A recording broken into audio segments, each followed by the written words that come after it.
সামনে আবুল কাশেম, তার পিছু পিছু হাঁটছে বক পাখি। কখনো উড়ছে, আবার কখনো আবুল কাশেমের ডাকে ছুটে আসছে।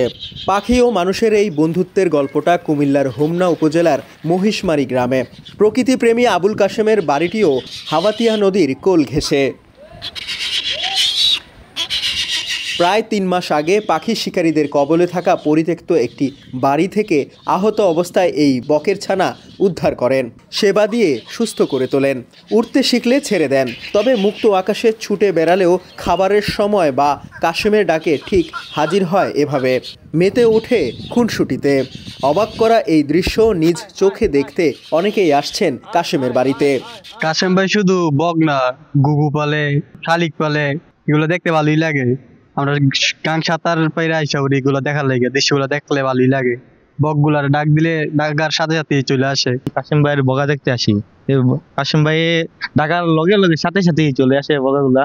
আর বগাগুলা দেখতে অনেকই সুন্দর, ভালো লাগে। পার্শ্ববর্তী তিতাস উপজেলা থেকে এখানে এসেছি, তাও নদী সাঁতরে। তা কিছুর জন্য একমাত্র কাশেম ভাই পশু পাখি লালন পালন করে। উনি ছোটবেলা থেকে অনেক শৌখিন, আমার নিজ সচক্ষে দেখা। তারপরও বক ডাক দিলে চলে আসে, এটা প্রথমে আমি বিশ্বাস করতে পারিনি, এবার নিজের সচক্ষে দেখতে আসলাম। তবে দেখি যে আসলেই মানে এই ঘটনাটা ঘটেছে, নিজের সচক্ষে দেখা। শুধু বক নয়, শালিক, ঘুঘু সহ নানা পাখি কিংবা খরগোশও দেখা মিলে কাশেমের সঙ্গে। তার পাখি প্রেমের এই গল্পটা শুরু ৯০ দশক থেকে। পাখির প্রতি প্রেমটা মূলত আমার সেই 93 সাল থেকেই। যখন বাবা মারা যায় তখন আমার বাড়ির সামনে একটি মান্দেল গাছ ভেঙে এই শালিক পাখির বাচ্চাগুলো পড়ে যায়। তো আমি ভাবছি যে আমার বাবা মারা যাওয়ার পর আমরা 6টা ভাই বোন আসলে অনেক কষ্টে ছিলাম।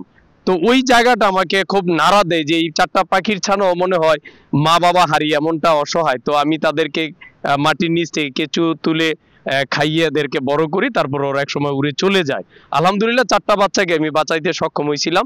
এরপর থেকেই আমি আসলে এই পাখির প্রতি আমার আলাদা একটা প্রেম জাগে। মুক্ত আকাশের পাখির সঙ্গে কাশেমের বন্ধুত্বের এই গল্প আমাদের প্রকৃতির জন্য সুখের বার্তা হলেও লোভী শিকারীদের প্রভাব কমানো আর পাখিদের অভয়ারণ্য রক্ষা করতে না পারলে এই দৃশ্য হয়তো একসময় শুধু স্মৃতি হয়ে থাকবে।